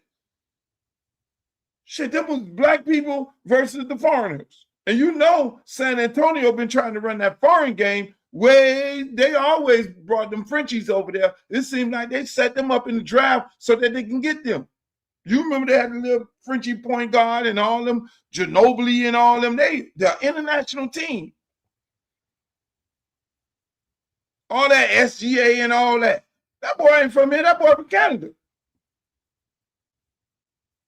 I'm just saying. Everything is about erasing the Black man. Hell, y'all tried to make Drake our hero, Tony Parker. Y'all tried to make Drake the greatest rapper. Thank God, Rick Ross. They not like us. Hey, y'all trying to get everything in the movies. Will Smith, dumbass, goes up there and slap the man. Will Smith, you at the top of your business. And I ain't seen a damn Will Smith movie since. He got this dude from England doing all your roles right now. Y'all gotta watch the movie going on around here. Everybody sitting up there like, oh, Luke on one today. Yes, I am.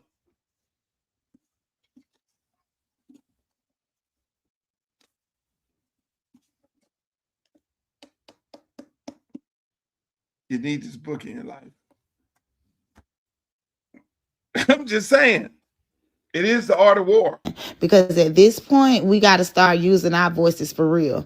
Not to say, hold on. You start mad, but I really don't give a damn. And I'm tired. We voting. That's number one. Because at this point, we got to start using our voices for real. Now, DeSantis, I need to holler at your Trump ass right quick. Because I don't understand how you got all this power in Florida, but folks' rent steady going up every damn month. Now, Mom Johnny, he done changed the goddamn game, and I know y'all ain't happy about it. And while folks' rent keep going up every month in Florida, I don't see the wages going up. They ain't moving with it. The math ain't mathing. You got people moving to this state, prices jumping, neighborhoods changing, landlords getting rich out the ass, and and people that already live here getting pushed out. So what exactly are you doing for the people that build these communities? Because it don't feel like we being protected. It feel like we being priced out. And I'm looking at other places doing things like rent protections and policy changes. And my question is simple. Why can't we have real relief here too? Why does it feel like it's always talk and never action when it comes to working people? And I'm going to say this respectfully but firmly. You can't keep running the state like everything is fine when everyday people are struggling to keep a roof over their head. That's not politics. That's survival. And people are tired because we see money moving everywhere except back into the communities that need it the most. So I'm asking again, what exactly are you doing for the people of Florida? Because from where I'm standing, it don't feel like enough. And the come election time, please remember that. All of y'all remember that. Did y'all hear that? That's how I feel.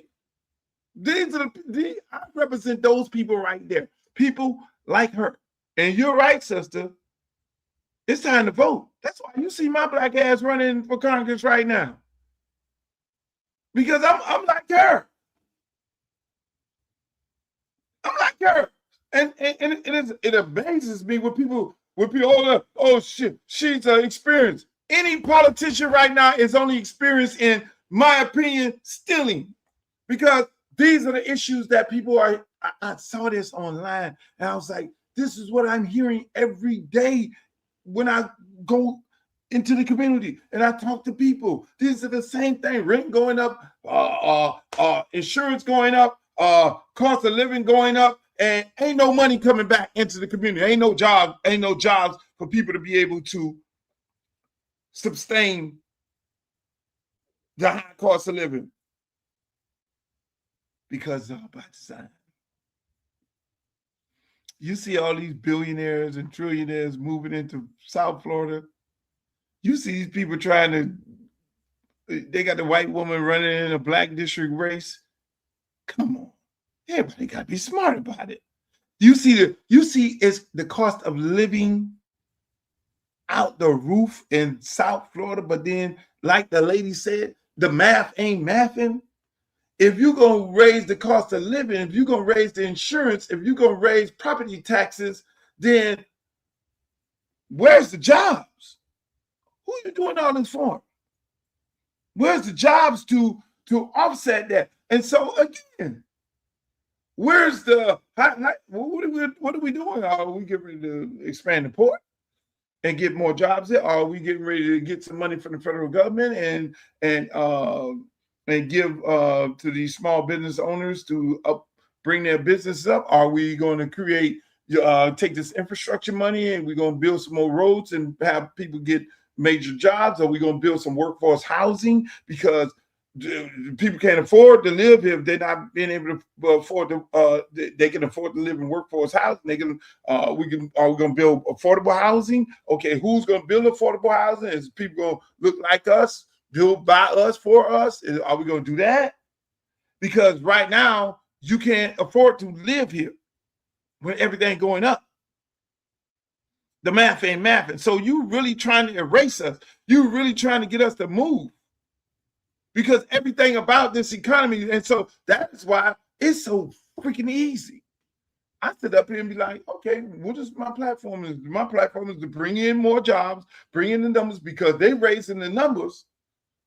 These bring in better jobs, high-paying jobs, get with the blockchain, okay, y'all come on, partner up with all these different entities and these organizations to bring high-paying jobs. Give an industry tax credit. 65% tax credit. Entertainment. We got large parcels of land over here. We're going to drag this land here, get the Army Corps of Engineers and fix this land. We're going to expand the port. That means more ships coming in, more people with six-figure high-paying jobs. You could now afford to live here. Nobody is saying that but me. That is so simple. Because the cost of living is going up. The insurance, you can bail people out. You get subsidies. If you could bail out the auto industry and the airline industry, you could bail out the people of Florida. And why in the fuck is the insurance going up when it never went up? I've been living in Florida all my 60-some years. My house never blew away. My mom's house never blew away in a hurricane. So all of a sudden, you don't want to insure houses that ain't blowing away. You want to run the cost of insurance up because of a hurricane? It's really simple. The structure of houses, there are houses that on my block where I came from, no house ever got blown away in a hurricane. We've been through Andrew and you name it, every other category 5s and all those things. It don't get blown away. It's because the building department allowed them to build out of code. Because why are they building out of code? Because the special interest groups are developers, and those developers are paying off your politicians, and then now those politicians are allowing these buildings to be built out of code. That shit get blown down. Insurance company has to then repay them for their property damages, and so therefore the people don't want to insure the people in the state, and that's why the price is going up. Other than just say, "Oh no, hold the fuck on! You got to build to our code. You got to go get some center block." In the state of Florida, we're building center block. Okay, fine. Now our insurance costs just went down. Thank you. Hello. And in the meantime, me, Mr. Congressman, I'm going to get relief. My people in my district ain't going to be having that problem. All them black businesses in my district, I'm going to tell them, hey, look here, apply for this small business loan. Uplift your business, and now you get to bring more money. What else I'm going to do? I'm going to bring in all these corporations, and we're going to bring these corporations, the music and the TV industry, and we're going to give them tax credits that the state of Florida dumbass don't want to give them. We're going to give them federal tax credits. Now they're going to open up big movie studios and big corporations. People going to make money. We're going to then build these affordable houses by us, for us. Ain't going to have no Julio Raimundo sitting at the front desk talking about, oh, my friend, you cannot get back in. I need 5 years of tax return. Oh, no. But Julio Torres don't even know how to speak no goddamn English. Go in there and do what? Come on, man. Let's make it make sense. This shit real simple. But y'all want somebody who got experience. Experience doing what? Luke, you need to consolidate. Really? No, they need to consolidate to go against me. I'm the businessman. I'm the wise guy. I'm the guy who creates. I'm the creator. Everything I touch turned to gold. Thank you. That's my show, ladies and gentlemen. Hoping that you guys have a rest of a beautiful week. I'll be back on Friday. I might have to tape because I got quite a few events on Friday and Saturday. Make sure y'all check out my website, www.luthercampbellforcongress.com. I need y'all to send money. I ain't going front. We need donations. You can donate up to $3,500, $5, $10, whatever it may be, but we need to donate. Because when you donate to this campaign right here, you're donating to change. You're donating to change in black politics, people. You're donating because what we do here in Congressional District 20 is going to change how we operate on a national basis. Because when you send me to Washington, I'm going to Washington represent Congressional District 20, but change the way we're doing business as African-American elected members of Congress. Because I'm going there guns a-blazing. I'm telling you right now. I don't care where you at, any part of the country. I will be representing you through my district. And I got to vote on the things that you need, because when I go up there, I'm talking about, no, fuck that. Medicare, Medicaid, yeah, fine. Okay, we're going to hold that all down. But how about free insurance for everybody? You're talking about Mondani? It's just simple things that can be done here in America. We should not be living in poverty. We're the greatest country in the world. You think they got high costs of insurance in the Bahamas and Jamaica? You think insurance is running them crazy? They ain't Hurricane Alley. There's really simple things, but because these special interest groups, whether it's prescription drug companies, they put money in the campaigns.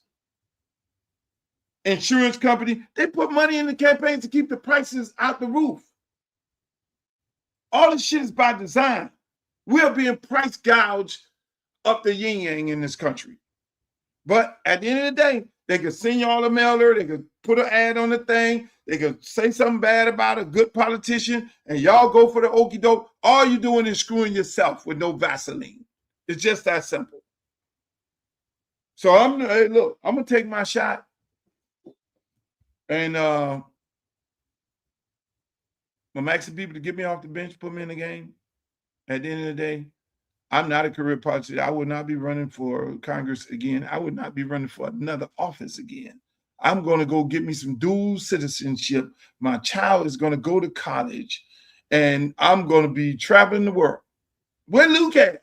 We need Luke to fight for no. Luke gone. Luke tried to fight.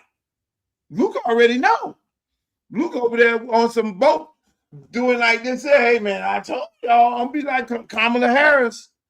I told y'all want to play around with Debbie. Y'all want to play around with Dale. Y'all want to play around with all these people here. I'll be like, I'm chilling. There ain't no, oh, Luke, we need you to run. No, Luke ain't running no more. Luke ain't running no more. Luke, we need you to run for governor. We need you to run. Come fix this shit. No. Luke will be gone. Enjoying the rest of his life, trying to keep my little coins that I have. And I'm going to urge you all, keep your coins. Because this shit ain't designed around us. Look at my girls again. Look at my girls. You got to love them. One, the lady in the red is 110 years old. The other lady next to her on the right, 93 years old. And they just chilling, man. I sat down, had lunch with them, man. I had a big old spread, ladies and gentlemen. Go to my website. Go to not the website, but go to my social media pages, and you'll see I just did a whole collage. It's just so many pictures, man. So many great shots. I had a great time today at the Lauderdale Lake Senior Citizen Facility in Broward County, man. I mean, it was a beautiful, man. I brought the band there. We had chicken. They had string beans. Man, I gave them a full spread, dessert, everything. I took care of my people. And they had a ball. They was in there. Man, let me tell you, we were supposed to be in there from 9. We were supposed to be in there from 10 o'clock to 12 o'clock. Man, them folks was in there waiting for me at 9. It was like, yo, the people are in here waiting for you. They love you. I'm like, oh, shoot. And they were there since 9 o'clock waiting. I'm riding down the highway, burning up the highway because, you got to be fashionably late a little bit, 10, 20. Man, I'm burning down the highway, man. I had me a ball. I had me a good time this morning. I had me a good time. I want to say shouts out to Jackie. Jackie was bold enough to have us. Like I said early on, man, in the show, man, they have been trying to disenfranchise me and stop me from going to places. In this particular senior home, I did not even advertise. I didn't even tell people I was coming. All those people, that thing was sold out. It was a packed house. All those good folks were in there, based off just word of mouth in their facility and their complex. And it was a beautiful thing, because what's happening right now is getting real nasty out here. These folks, these career politicians, they know other people who run these facilities, and they're making phone calls. Don't let Luke in. So it's a big old, don't let Luke into a facility. The YMCA. Don't let Luke in there. Come up with some BS. Why not to let him in to have a town hall meeting? So we work our way around it. We know the BS when we see it. And so we don't advertise certain things. We advertise one event right now. It's not chicken soup for the soul conversation, but it's sauce for the soul conversation, because they eat chicken sauce and turkey sauce, and the world famous restaurant CC's, we're having that on the 3rd of July. And I might end up in New Orleans on the 4th of July at the all-white party for Essence. Y'all have to stay tuned for that, because I'm normally blowing up fireworks with my son. Hey, what's up, Miss Campbell? How you doing? But man, hey, I want to say this before I get off here. I lost some good friends this week. We lost some good friends. One good friend, one of my childhood friends, Michael Hopkins, his son called me up over the weekend, told me dad passed. I want to say my condolence goes out to Michael Hopkins and his family. Uh, uh, him and my brother was like that. And we all became good friends. Matter of fact, Michael Hopkins ended up working for me, and he was road manager. He was my road manager. Then he ended up going on tour with H-Town and became their road manager for many, many years. And so, Hop, he'll be missed. He has a strong legacy that will carry on. He was one of the founding members of Liberty City Optimists. Of Liberty City Optimists, our board. So, I want to, say my condolences goes out to him and his family, Michael Hopkins, and then we lost another. We lost a young lady, Keisha. She was found unalive. Good friend of mine. I met Keisha in the club, and the young lady, drop dead gorgeous. And I would always have these conversations from Detroit, and probably saw on the news.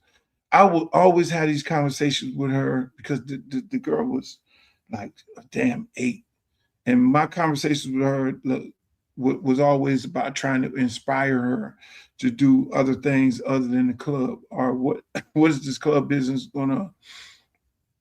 where's it gonna take you? And so stop saying unalive. I have to say unalive because social media will ban you. So you got to say that. So this young lady, she was trying to change her life around. I talked to her all the time. We always had these conversations about what you're doing and how you're doing and all these things like that. She had my last conversation with her. She was getting into the church. She had started going to church on a regular basis. She had a little clothing line that she was doing. She, so I talked to her off and on. It's almost like, when people trying to leave the club life, and they know what I'm all about. They know I'm about, okay, hey man, you need to do some things with your life because you're very smart, very intelligent. You're bigger than that, and it'd be a struggle for a lot of ladies in the club life to leave that fast money. It takes you got to be really, really strong in the mind to leave that. And so the young lady, she would go and come back and all that. I would talk to her. Never nothing, nothing personal with us. But it was we just had a little connection. I thought she was a beautiful lady with a bright future. And, I'll see ladies like that. Men, same thing. And we'll have conversations about, hey man, tap into what you do great.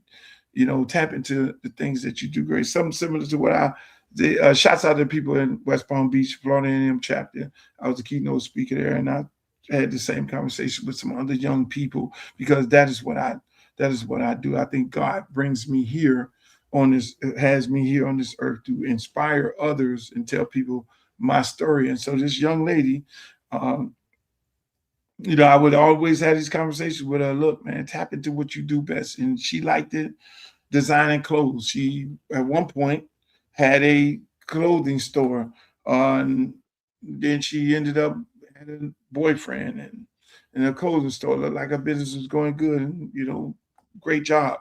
And then all of a sudden, there was no clothing store. And then, when they come back and talk, they'll tell me the sad stories about whatever it is. And I always try to encourage them to do something great. She ended up getting into the church. Oh, great job. You're in the church right now. And I'm trying to do this. I have a new design for a pair of jeans that this young lady was designing the last time I talked to her while going to church and being deep into the church. But I don't know what ended up happening. And you see them on the news, and all of a sudden somebody is missing. And then you see a parent on there talk about my daughter was unalive, which was a sad thing. I was hoping for the best for that young lady, and it is very, very sad that she's gone too early. And I would say to everybody on this broadcast, talk to, some people are trying to make changes in their life. It is tough. It is tough. They have to, it's only them. They have to buckle down, and, we could do all the talking and saying, hey, look, you're better than this. You're better than this. You got greatness in you. But they have to do it themselves. And we have to then try and encourage them to do the right thing, which is what I tried to do with the young lady. I'm sad to see that she's gone too early here. And because you never want to see that. You never want to see that. You want to try to save as many lives as you possibly can. I got a ton of people's lives that I've saved, like I talked about on this early part of this broadcast, that hasn't given in money to my campaign, which is a sad thing, especially all the damn football players and entertainers. But there are a few who we try and reach, and they try to make the change in their life, but some kind of way they slide back into these other things, which in the back of their mind, they're struggling. It's almost like the movie Carlito Way, where you see him trying to get out of the street life, but then that street life keep pulling him back. And then, it's a struggle. It's a real struggle. I had to go through that myself, because I was a young dude, running around there in the streets, even though I had 4 other brothers who were college graduates, finished top of their class, all of us were smart. I had to make a decision. Hey, look, you got 2 roads to go. You can go to jailhouse, or you go to graveyard. Or the third road is to be a productive person. Use your brain to be smart about it. Use your brain to do something great with your life. And that's what I did. That was the decision that I made. And that's why I try and encourage everybody along my travels, to do great things. And so to see this young lady leave here so soon, is not a good thing. And so when we see these young people and they're trying to make that transition, keep trying to encourage them. I know at some point they got to do the work. Yeah, they got to do the work. And you're not going to save everybody. We're not going to save everybody. I'm not going to save everybody. But then there are these tragedies. I've had young guys who played ball with me, and they didn't make it. They ended up, some went to jail. We talk about the success stories, but at the same time, there are some people, there are some non-successful stories, some that ended up in jail and some that ended unalive, and some that ended unalive in all kind of different circumstances. Like I had one kid who played ball for me, played running back, Jai Wiggins, actually Young Miami's first baby daddy. Before she was Young Miami, she would be out there watching them play. He was my running back. He was at a party and got unalive. And so he had a promising career. He actually started over Devontae Freeman. Devontae Freeman was not the star running back. He was a quarterback on my team. This is how good this young man was. And we're talking about Devontae Freeman. He ended up becoming the highest paid running back in the NFL. But the guy who started over him on my little league football team was Jai Wiggins, Young Miami's first baby daddy. And so again, we try and save all lives, but there are some that end up in tragic situations. But we could only try. We could only continue trying, and that's what I do. And that's what God put me on this earth for, is to try and save lives. That's why when it comes back to this politic thing, I sit back and I say to myself, what the fuck are you doing? You got 3 businesses to run. You got to do program and all that. What are you doing? And it always come back to me going back, talking to people. And it's a reminder, young people and older people, I only the young people, the older people, and people like that young lady who was so frustrated of the situation and the system that we're in right now. It's a constant reminder that we have to get out. We have to get out, and we have to try to save these lives. We have to apply ourselves, and I cannot sit idle by not being an influence on lives. I stopped coaching high school football, and that was my best way of getting kids out of the situations that they were in. 90% of my kids went to college, and I did that for over 20 years. I pride myself on getting them to college, somebody college. Everybody wasn't going to be an NFL player, but everybody was going to go there, and everybody was going to get a degree, and everybody was going to work hard because I installed in them work hard ethics. So that's why when my kids come back and they say, Coach, thank you for being so tough on me, I enjoyed that. And anybody that I'm surrounded by, if I go into the club and the girls is dancing and I see one girl and I'm like, look, lady, have a seat right here. What's your plans for your future? Because at some point, everything has an expiration date on it. What do you plan on doing with your life? What do you like doing? What do you do best?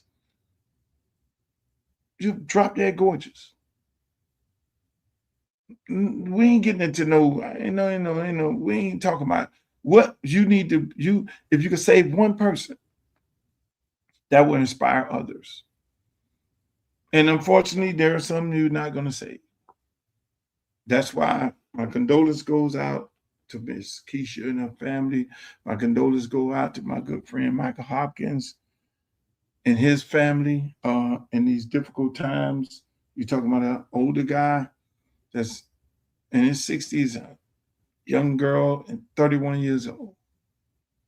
You know what I'm saying? And so the ones we do save, the ones who are successful, yes, but then there are the few that don't make it along the way. So our prayers go out to the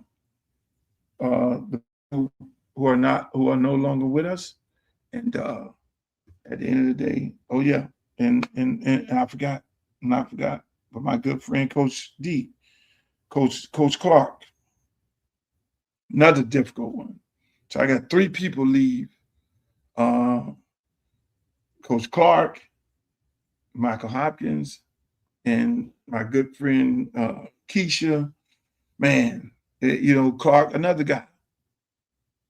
I mean, Coach Clark, I knew him, Southern coach. When you're coaching high school football, you're calling up all these coaches in the NCAA, whether they're at Southern, whether they're at Miami, whether they're at Alabama, whatever. You're trying to get your kids in college. And so in the coaching community, we have a close-knit community because we're always trying to get these kids in college. And so we have a living respect for each other. And Coach Clark, another guy, young guy.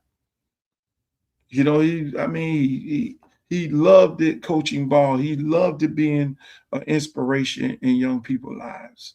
And Coach was on there with my good friend D, and her, and they were on Coffee in the Morning, and Coach, would bring another side of intellect when it came to football because he was a top of the line coach. He interned at NFL teams and he coached on a very, very high level. And so for that young man to leave here is another shocker. Another shocker.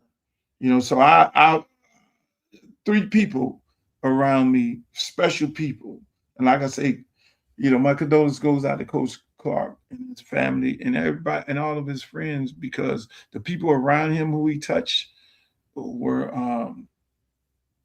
if you knew him, you knew he was a great guy, always a gift to gab. He wanted to be on the highest level. He worked his ass off. To try and be on he was working HBCU. He was on his way Power 5, working, interning in the NFL. He's getting his name out there. He's getting his name in the coaching community. He would always call me up, hey, Luke, man, make a call to this school right here. Hey, man, coach, did you send the resume? Yeah. Make a call over here for me. Make a call over there for me. So in that coaching business is a very difficult business when it comes to African-American men. It's almost like who you know. It's a little fraternity. It's a tough business, just like every other business. It's who you are signed up with, who is your agent, and things like that. So to see that young man who meant so much to so many people and so many young people that he's inspired, and so many young people that he coached, and so many people that have been around nothing but good shit to say about Coach Clark. To see him going this early, I mean, it's a real tragedy. It's a real tragedy. And so, again, you know, my good friend Michael Hopkins, you know, one of my childhood friends, for him to leave, Coach Clark, and then you have the young lady, Keisha. I mean, it's been all over the news. Lady missing, and then all of a sudden, unalive on a beach. You know, don't know what the hell. It's all these are people. You know, Mike did his thing. These other two young people, they were on their way. They were fighting for greatness. You know, and for Coach to leave her in his sleep, difficult. And that's why I tell people all the time, life is too short, man. Enjoy every moment, because tomorrow ain't promised to none of us. That's why a lot of people have a tendency to say, Luke, why are you just so happy all the time?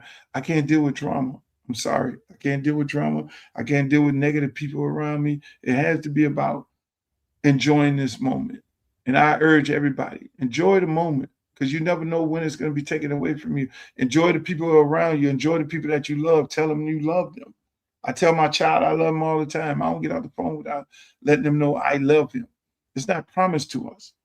You know, we got 3 people that we're talking about right now. One guy's passing asleep. Another young lady, we don't know what the hell happened to her. And another young fella through complications. And so that's life. One thing is guaranteed, people. You're going to leave here. We all are going to leave here at some point. That is guaranteed. How you enjoy this life right here is up to you. So if you want to go on that vacation, go on that vacation. Go on that damn vacation. You know what I'm saying? If you want to go and stand on top of the bar at the club and sing your favorite Uncle Luke song, stand on top of the bar and sing your favorite Uncle Luke song. Only thing they're going to do is tell you to get down. Enjoy this life. Enjoy every moment like it's your last moment, because it could be. Tomorrow's not promised to none of us. That's my show, ladies and gentlemen. Again, condolence goes out to all of my good friends who have passed away. Shouts out to my girl D in there in the comments. Y'all have a good night. I'll see y'all on Friday, God willing. In the words of Walter Cronkite, may the good news be yours. The next great congressman from the state of Florida, and his name will be Luther Campbell. I'm civil rights attorney Ben Crump, often referred to as Black America's Attorney General. I grew up in Fort Lauderdale, Florida, went to high school at South Plantation High School. My dad still lives in Parkway. We want to make sure we have a strong advocate from our community who understands our culture to go fight for us in the United States Congress. So make sure you go vote for Uncle Luke Campbell for Congress on August 18th.